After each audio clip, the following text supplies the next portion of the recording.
Good morning student. आज देखिए हमारा जो चैप्टर चला आ रहा है वो सामाजिक अनुसंधान में तथ्य संकलन के स्रोत से शुरू हुआ था। तथ्य संकलन के जो हमने स्रोत बताए थे वो हमने दो प्रकार के बताए थे, प्राथमिक और द्वितीयक। ठीक है, प्राथमिक में मैंने बताया था अवलोकन, साक्षात्कार, अनुसूची और प्रश्नावली। अवलोकन, साक्षात्कार मैंने पहले के चैप्टर्स में आपको पढ़ा दिया है। आज जो मैं आपको बताने जा रही हूँ, आज मैं बताने जा रही हूँ आपको प्रश्नावली और अनुसूची के बारे में। तो सबसे पहले प्रश्नावली। प्रश्नावली, प्रश्न किसे कहते हैं? प्रश्न किसे कहते हैं? क्वेश्चन को, किसी प्रश्न को। प्रश्न मतलब जिसका उत्तर हमें पता नहीं होता, हम उत्तर जानना चाहते हैं। प्रश्नावली, प्रश्नों की ऐसी सूची जिसे अनुसंधान के समय अनुसंधानकर्ता द्वारा पूर्व में ही या बनाया जाता है, पहले ही या अनुसंधान के समय इसका निर्माण किया जाता है। देखिए, हम एक टॉपिक पढ़ रहे हैं सामाजिक अनुसंधान, इंग्लिश में सोशल रिसर्च। इस सामाजिक अनुसंधान में तथ्यों को एकत्रित करने के लिए, फैक्ट्स को इकट्ठा करने के लिए, फॉर एग्जाम्पल मैं आपको बताती आ रही हूँ कि सामाजिक अनुसंधान में हमें एक समस्या या विषय लेना पड़ता है जिसके बारे में हम रिसर्च करते हैं। वो समस्या या विषय कौन कौन से हो सकते हैं? कुछ भी, जैसे महिलाओं की समस्याएं, पर्वतीय महिलाओं की समस्याएं, या मैंने बताया था कृषकों की आत्महत्याएं, बाल अपराध, नशावती, ड्रग्स एडिक्टेड बच्चे हो जाते हैं तो उनके साथ क्या क्या समस्याएं आती हैं, या फिर मैंने बताया था पिछले साल हमारे यहाँ है बेटा मानसून कृषकों के साथ जुआ खेलता है, ये टॉपिक भी हो सकता है। या फिर मैंने आपको बताया था लास्ट ईयर हमारे काफी बच्चों ने रिसर्च किया था जिसमें दो लड़कियों का एक इंपॉर्टेंट टॉपिक था, पंचायतों में महिलाओं की भूमिका। मैंने आपको बताया था उत्तराखंड राज्य, इसमें पंचायतों में महिलाओं के लिए 50% पद आरक्षित किए गए हैं। ठीक है, लेकिन 50% आरक्षित करने के बाद भी यहाँ महिलाएं जितनी प्रतिनिधित्व करती है वो 67% के आसपास है, 67%। तो ऐसे में क्या है, महिला अपने पद पे मजबूत है, लेकिन अगर वास्तविक दृष्टिकोण पे नजर डालें तो प्रधानपति, महिलाएं प्रधान हैं लेकिन कार्य उनके पति करते हैं।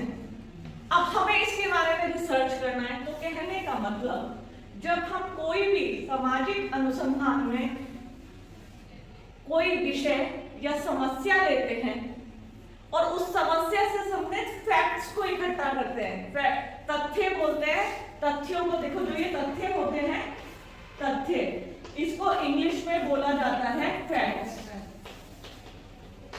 फैक्ट्स बोला जाता है, तथ्य। और ये फैक्ट्स कब हमें इकट्ठा करते हैं? जैसे हमने कहा कि बच्चा नशे का आदी होता जा रहा है, इसके पीछे कारण क्या हो सकते हैं, हमें ये जानना है। तो उसके पीछे के कारण को जानने के लिए हमें फैक्ट्स को इकट्ठा करना पड़ेगा।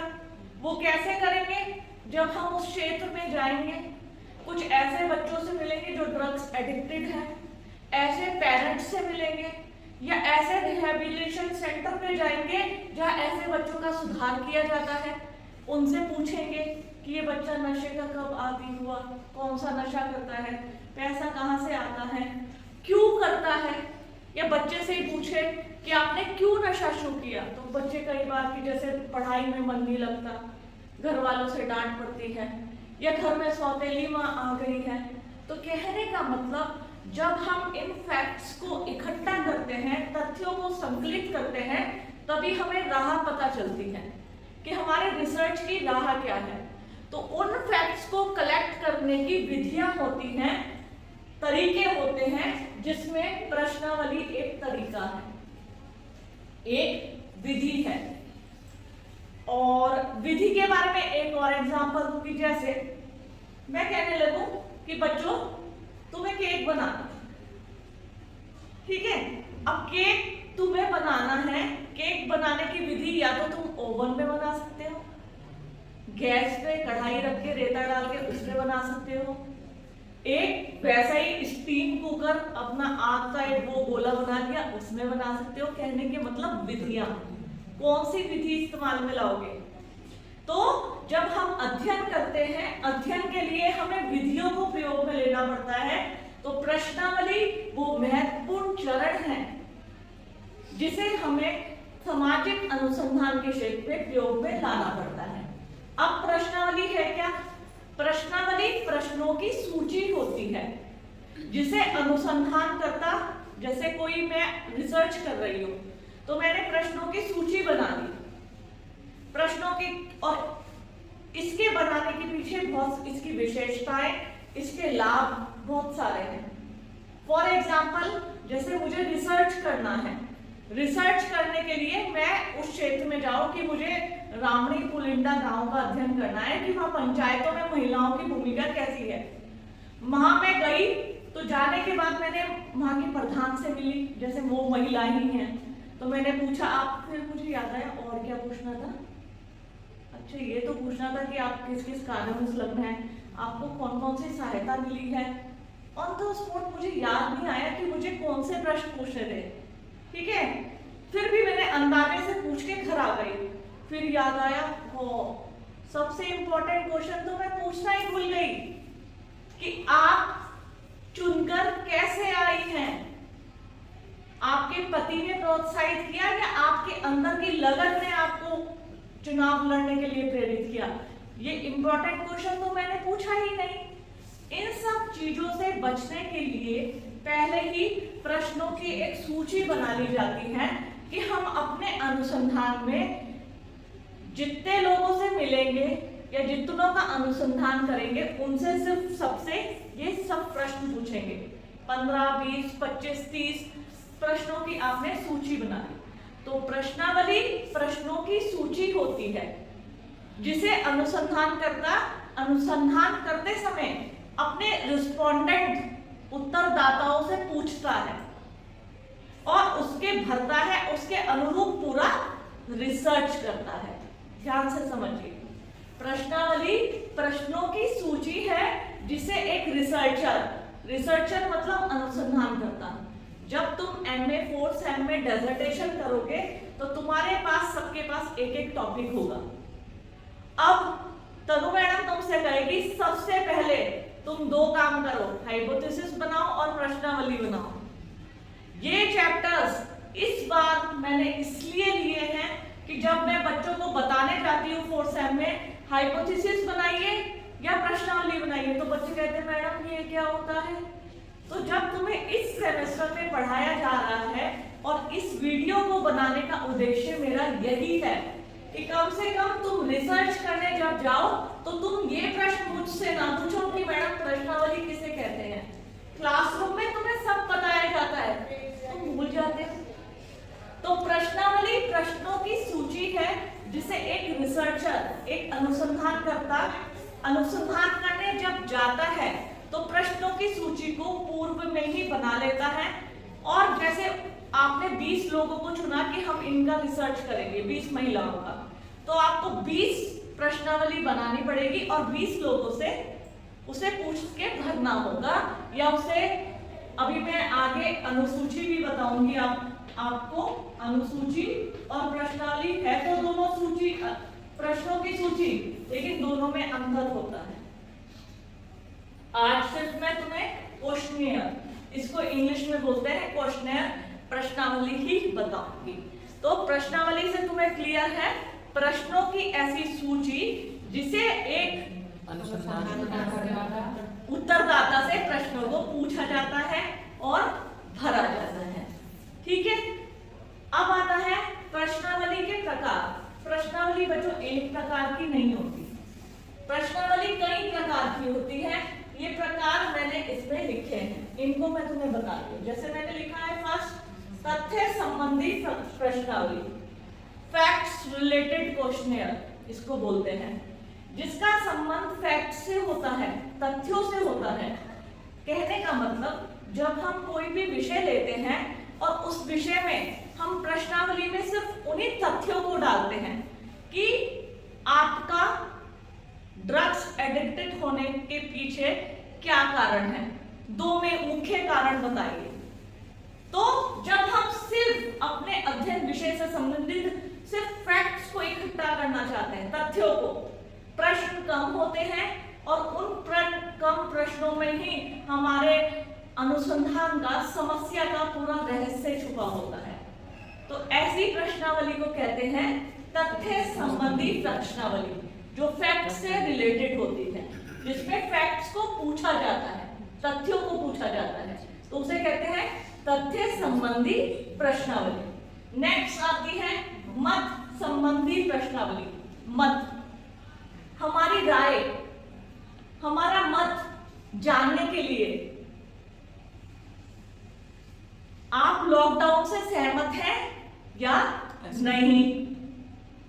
तो आपका मत जाना, तो आप, कुछ लोगों ने कहा हाँ हम सहमत हैं, आपने कहा नहीं हम सहमत नहीं हैं। जब हमारे मत को या हमारी राय को जानने के लिए प्रश्नावली का निर्माण किया जाता है, उसे कहा जाता है मत संबंधी प्रश्नावली।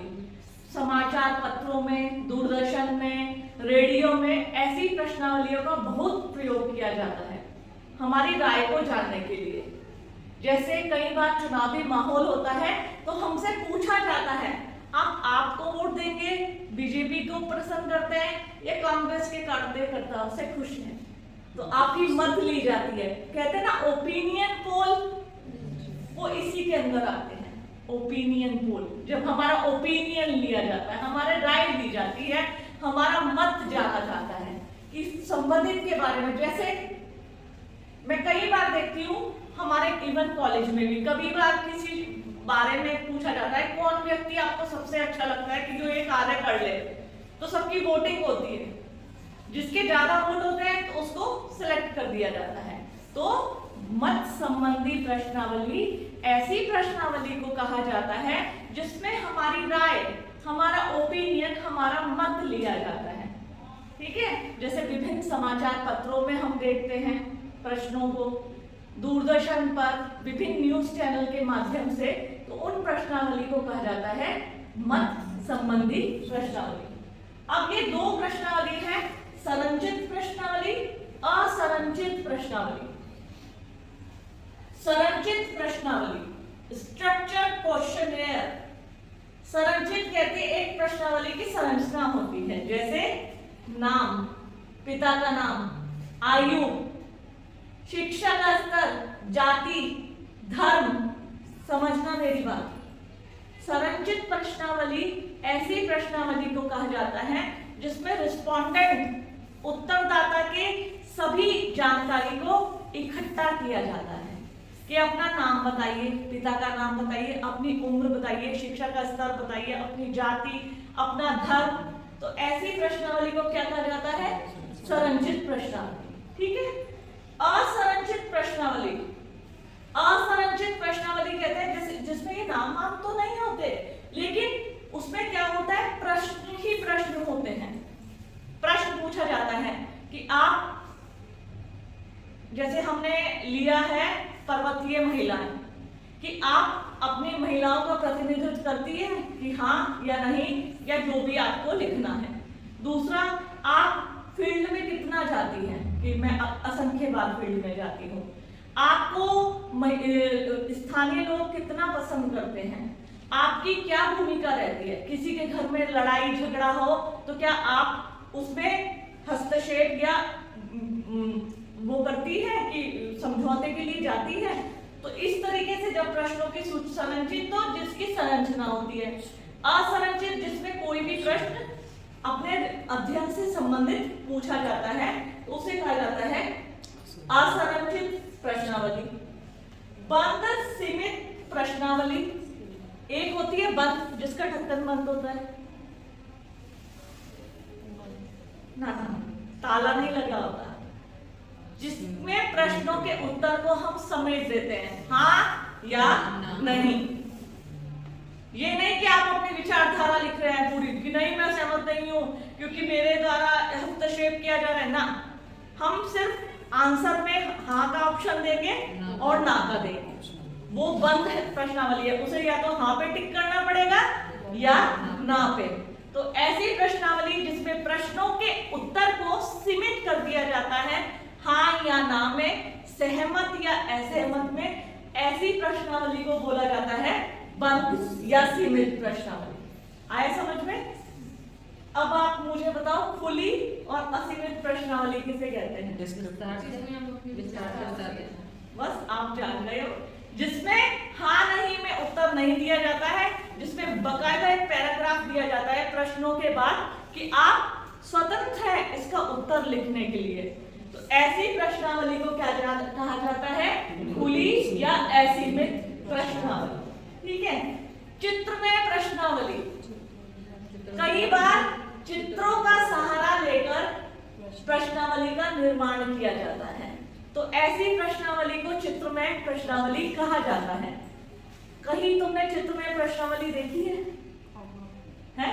केबीसी में पूछते हैं वो कि ये मतलब ये चित्र आया है, इससे रिलेटेड क्वेश्चन पूछते हैं। चित्रमय प्रश्नावली केबीसी वाला भी बिल्कुल सही है। कई बार कि आपके घर में कितने सदस्य हैं, पहले माता पिता लिख दिया, फिर उनके साथ एक बच्चा खड़ा कर दिया दूसरे ऑप्शन में, तीसरे ऑप्शन में 2 बच्चे खड़े कर दिए, माता पिता 2 बच्चे। तो परिवार का स्वरूप आपका कैसा है? फिर कई सारे कैंडिडेट्स को छोटे छोटे मुंह ऐसे करके जब बनवाए जाते हैं ना,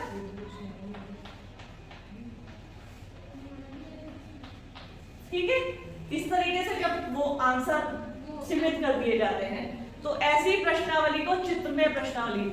रीजनिंग के क्वेश्चन जब आप एग्जामिनेशन में अटेम्प्ट करते हैं वो चित्रमय प्रश्नावली है। आपसे पूछा जाता है कि 4 ऑप्शन दिए हैं, कौन सा प्रश्न से मैच करता हुआ है, इस तरीके से दे देते हैं।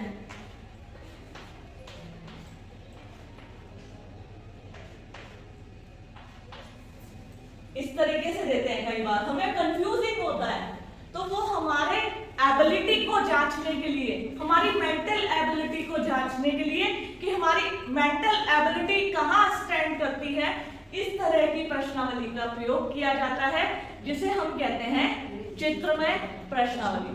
तो बच्चों, ये है प्रश्नावली के प्रकार: तथ्य संबंधी प्रश्नावली, मत संबंधी प्रश्नावली, संरचित प्रश्नावली, असंरचित प्रश्नावली, बंद या सीमित या प्रतिबंधित प्रश्नावली कहा जाता है, खुली, असीमित, अप्रतिबंधित प्रश्नावली कहा जाता है, और लास्ट है चित्रमय प्रश्नावली। तो ये है बच्चों प्रश्नावली, और प्रश्नावली किसे कहते हैं इसको आप कर लीजिएगा। कल मैं आपको बताऊंगी अनुसूची और प्रश्नावली और अनुसूची में अंतर, बहुत इंपॉर्टेंट है।